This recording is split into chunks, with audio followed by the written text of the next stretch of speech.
Very good. There we Now go. here we get to go. We get to go. Wonderful. Wouldn't it be absolutely the best thing in the whole world if every woman could be promised that when she became pregnant, she would have a healthy baby? But alas, as we know, women with a diagnosis of hyperglycemia during pregnancy can have risks not only to her own health, but also to her unborn child. This picture is pathognomonic of the big sick baby syndrome.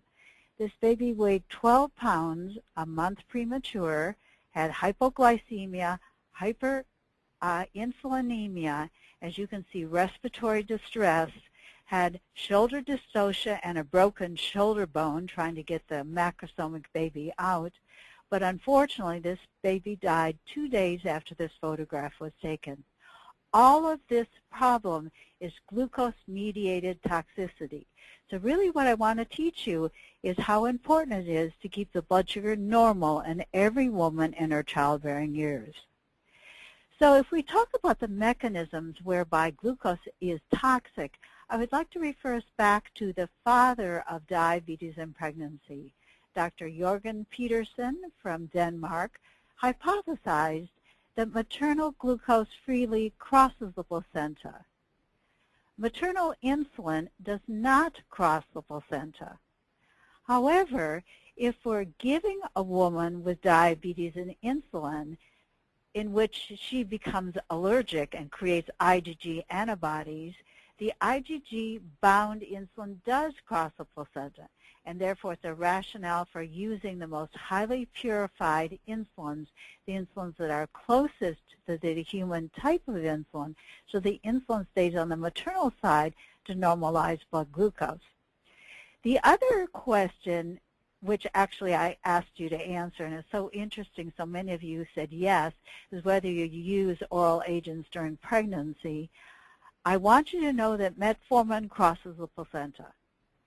It's controversial whether or not sulfonylureas cross the placenta. We don't know the true answer. But if sulfonylureas cross the placenta, what's going to happen is it's going to stimulate the fetal pancreas to make more insulin. So let me show you what's so bad about fetal hyperinsulinemia. If the glucose is high, the fetus will respond by secreting large quantities of insulin. Over time, the fetal pancreas becomes autonomous, which means that the fetal pancreas will secrete insulin independent of the mother's glucose. Insulin is a growth factor, and over time, the baby becomes big and sick. The baby may even become so big it's impossible to deliver the baby vaginally without birth trauma.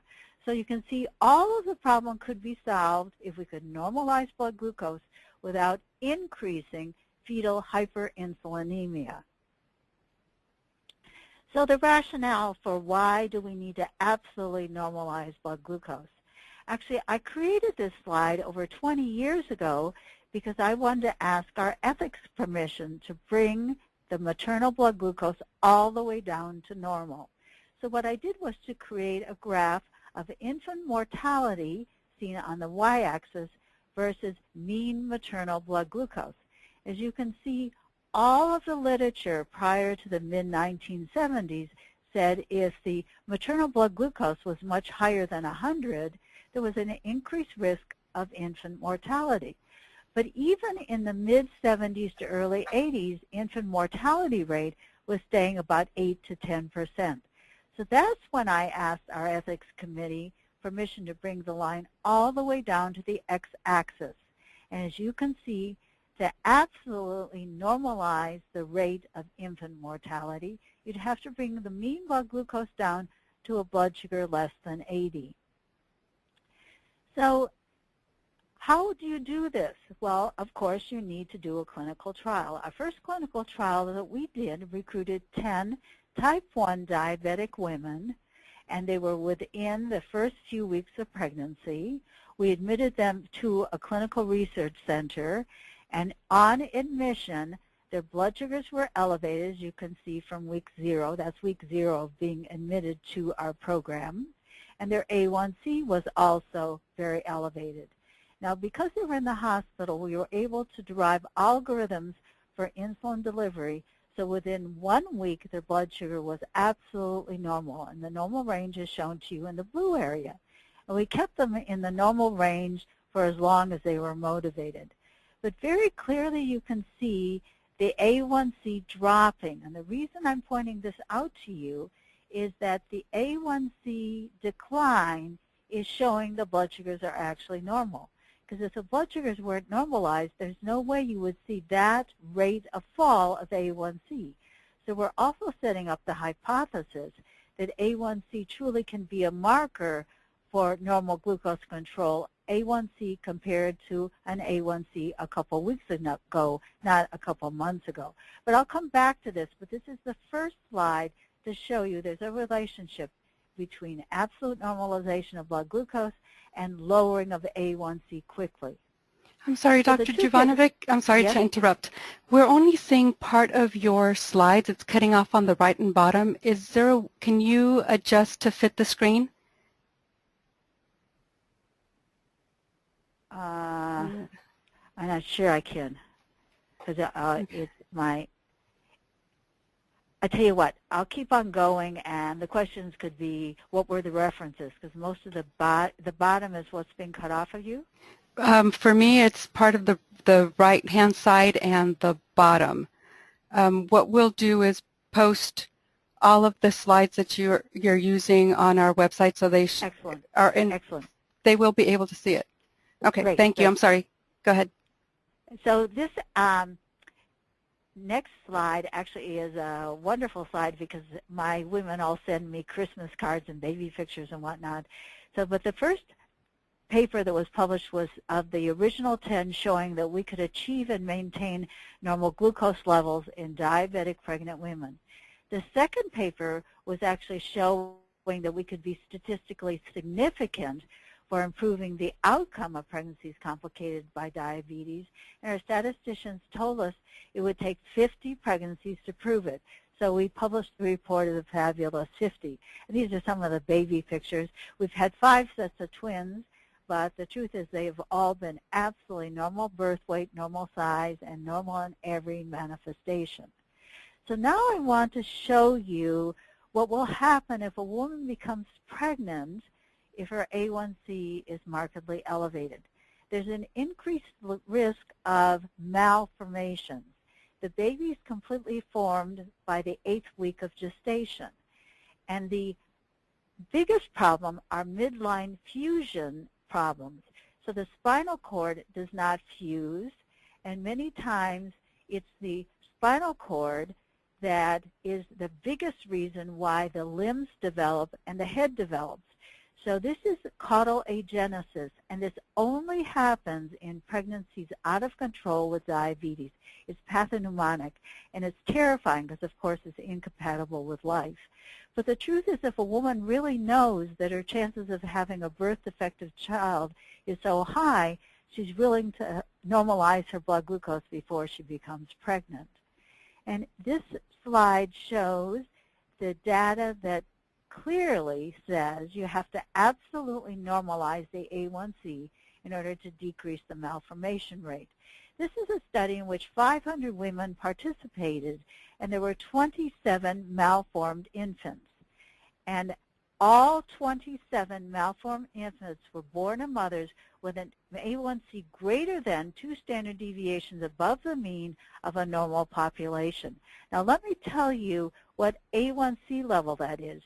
That means an A1C level greater than 5.3% is associated with an increased risk of having a major birth defect. And now I can't go forward. Click on your screen and hit your enter. Yeah, my little mouse is, there we go. So the second problem, not just malformations, it's macrosomia, as we suggested. The baby on the left was born of a mother in perfect glucose control and had everything, the entire pregnancy, perfectly normal. The baby on the right was born of a mother who came to our hospital just to deliver. As you can see, the baby is fat from nose to toes. But what the real question is whether or not this macrosomic baby is doomed to have macrosomia not only when it's born and birth defects, but also be a fat toddler, a fat teenager, and be the next generation of type 2 diabetes. To answer this question, we collaborated with our radiologist to look at fetal fat to try to diagnose which babies were at risk for having macrosomia. The baby on the left, as you saw, was perfectly normal, and this is an MRI, a radiograph right through the umbilicus of the mother. As you can see in the white, the mother has her share of fat, her share of visceral fat, but now you can see the fetus has a thin circle representing the abdominal wall and two little circles representing the fetal thighs. Now look at the MRI of the woman who was hyperglycemic during pregnancy and had the macrosomic infant. You can see that the mother has her share of fat. Now she's in the middle of labor, so you no longer can see her visceral fat, but you can see the baby has a lot of subcutaneous fat. But look inside the baby's abdominal wall cavity, and you can see accrual of visceral fat, and that is not normal. Thus, diabetes begets diabetes. Diabetes, when it's in good control, can prevent the next generation of diabetes. So which blood sugar is the most important blood sugar to measure? And how many blood sugars do we need to measure in order to prevent macrosomia? So we did a study to look at 10 blood sugars a day, before and 1 hour after the beginning of the meal, before bed, and in the middle of the night. And it was very clear it was the highest blood sugar of the day, or the peak postprandial response, that increased the risk of macrosomia. As you can see, a blood sugar 1 hour after the start of the meal greater than 120 increases the risk of macrosomia exponentially. So how do we prevent this problem? This is our county healthcare service. What we end up doing is having 2 point-of-care A1C machines going all the time. These machines take a fingerstick blood glucose. It takes 6.5 minutes to run the test. The test pops up, and therefore we know instantaneously what the A1C is.